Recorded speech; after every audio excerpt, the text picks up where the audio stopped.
Entramos con el análisis. Para ello nos acompaña Carlos Delfrade, es diputado por el Frente Social y Popular en la provincia de Santa Fe, periodista, escritor, autor de diversas investigaciones sobre narcotráfico. Nos acompaña desde Santa Fe. Carlos, bienvenido. Buenas noches, ¿cómo está?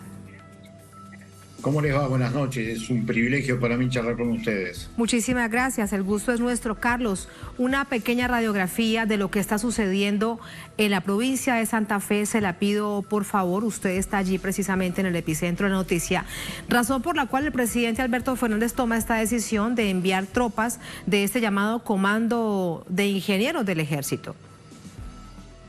Sí, para nosotros lamentablemente la respuesta de mandar parte del ejército, por supuesto, para esto de las obras de infraestructura en los barrios, no termina de ser muy distante de lo que siempre indujo Estados Unidos a partir de la década del 90, que fue la participación del ejército en el supuesto combate contra el narcotráfico. Y eso termina muy mal, lo hemos visto en Colombia con 800.000 víctimas, como lo denunció Petro el año pasado, en México con 300.000 víctimas, en Brasil con 40.000 víctimas y más narcotráfico, más lavado de dinero y más violencia. Porque además en Rosario lo que tenemos son bandas narcopoliciales barriales, ni siquiera son carteles.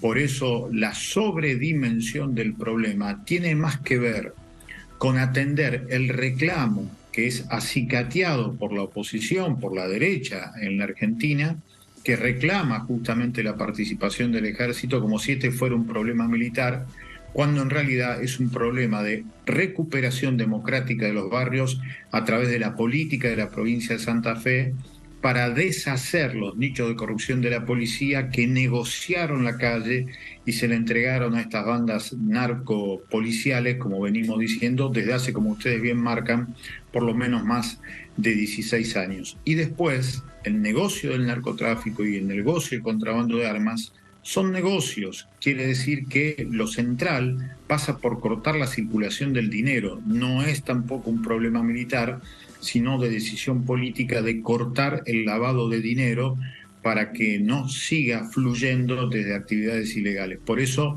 me parece que es una sobreactuación y lamentablemente Patricia Bullrich, que es alguien vinculada al macrismo, pero fundamentalmente la vocera del Comando Sur del Ejército norteamericano, que pidió la presencia del ejército en Rosario, increíblemente se ve acompañada por una decisión que, más allá de las diferencias, va en la misma dirección del presidente de la Nación, que supuestamente representa a un espacio nacional y popular. Es decir, Carlos, ¿crees que el envío de estas tropas no va a atender un problema que, como lo estamos observando, ya es estructural? ¿Crees que es una decisión desacertada del presidente Alberto Fernández? Yo creo que sí, que está jugando para la tribuna, como decimos aquí, y por sobre todas las cosas lo que hay que remarcar, que el año pasado en la ciudad de Rosario, allí en donde se creara la bandera nacional, donde naciera Ernesto Che Guevara, en esta ciudad que es obrera, industrial, portuaria, en esta ciudad el año pasado tuvimos 288 asesinatos, récord en su historia, pero justo cuando se dio la mayor cantidad de presencia de fuerzas federales en el territorio. Con lo cual se demuestra con esos números tremendos del año pasado que no es verdad que a mayor cantidad de efectivos federales es más seguridad. No, se demostró exactamente lo contrario. Por eso me parece que es imprescindible que la política elimine los nichos de corrupción de la policía y que genere en los barrios todo aquello que pueda competirle en serio a estas bandas, poniendo trabajo, educación, cultura, alegría y deporte. Pero allí el presidente Alberto Fernández, Carlos, dice que este comando del ejército, este comando de ingenieros, van a apoyar en la aceleración de la construcción de las viviendas, de infraestructuras populares. De alguna manera, entonces, sí iría en ese sentido.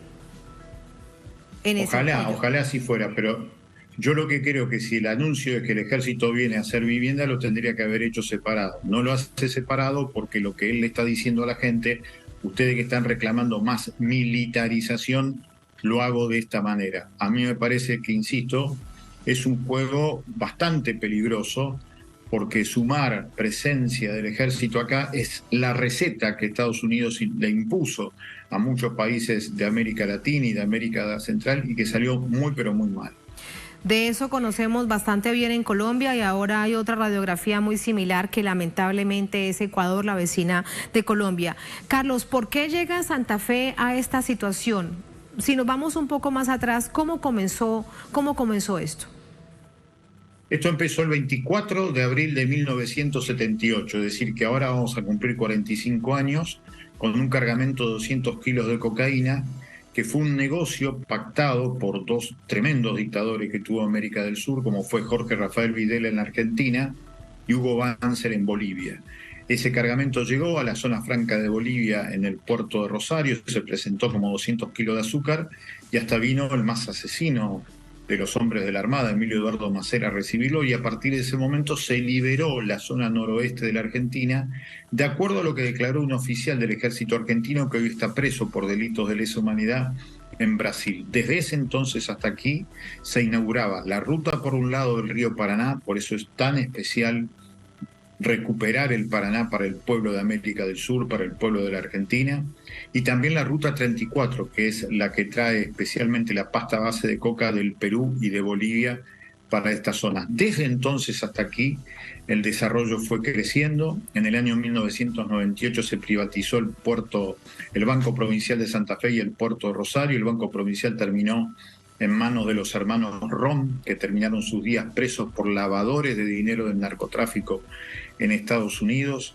En el 2007 se empieza a convertir la Argentina en una plataforma de exportación de sustancias psicoactivas. En el 2013 llega el asesinato del jefe de una de estas bandas narcopoliciales barriales que se llamaba Claudio el Pájaro Cantero, y a partir de ese momento viene este desangrado brutal que siempre se da en los barrios humildes, mientras el dinero se acumula y se lava en el centro de la ciudad. Allí, en esos bancos, jamás hubo un solo allanamiento, mostrando la matriz del capitalismo, en donde siempre se es duro contra los últimos eslabones de la cadena de comercialización y se es absolutamente blanco ante los delincuentes de guante blanco.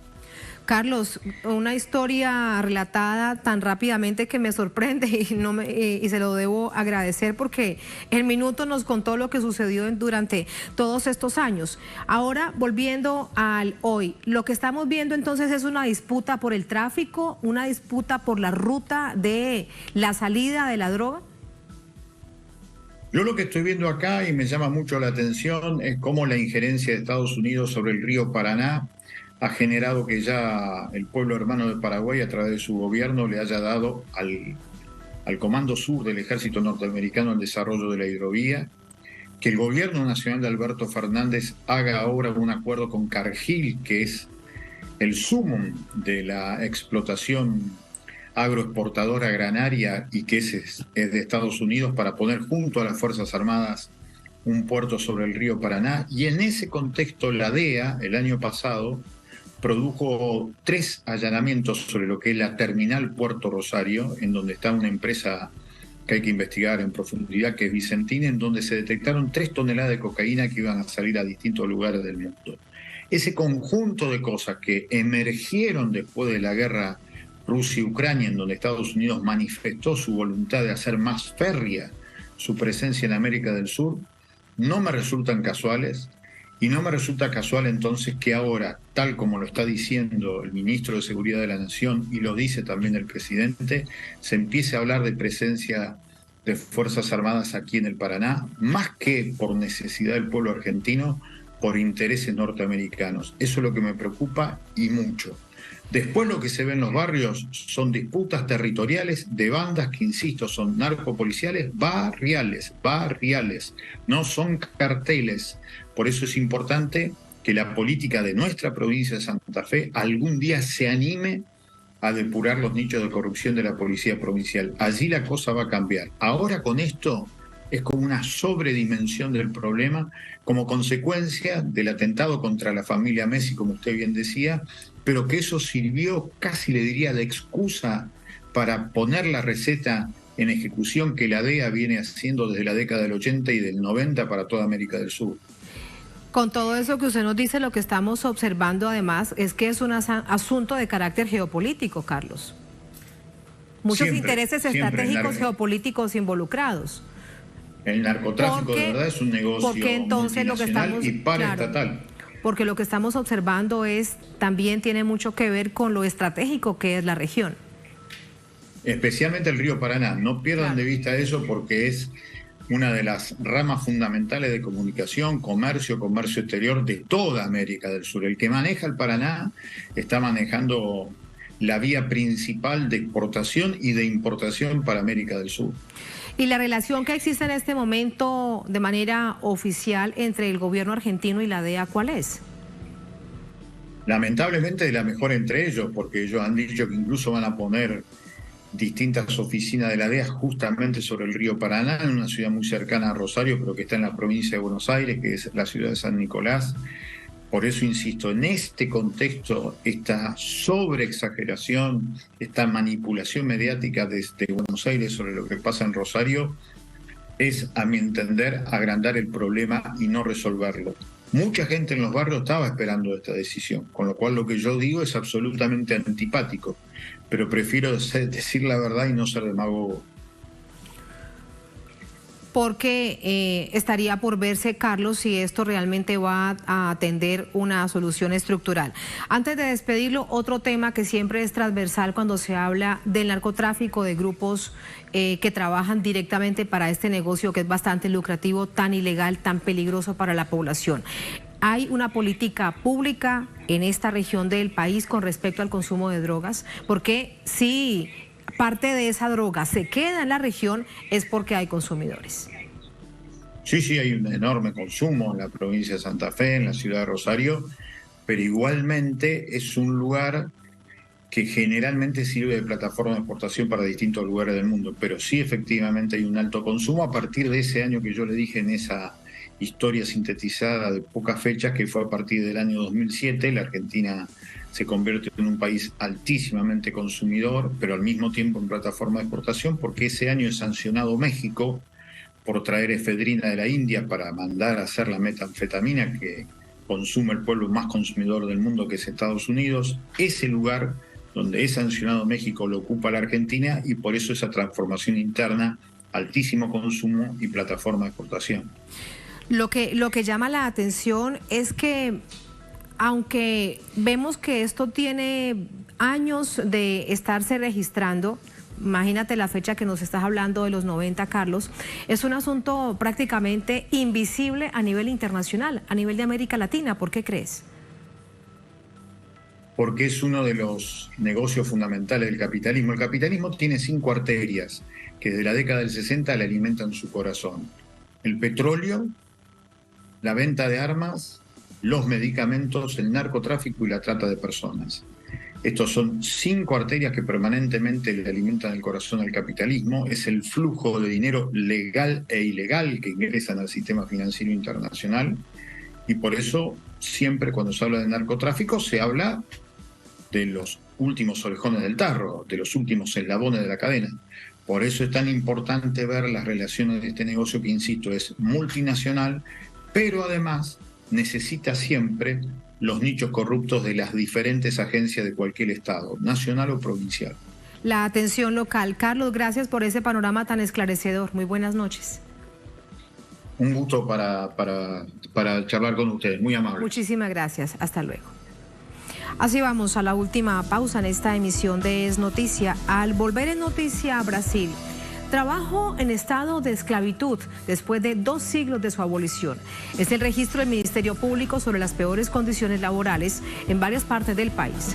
En 2022 fueron rescatadas 2.575 personas. Les presentamos este escenario y lo analizamos. Al volver, estamos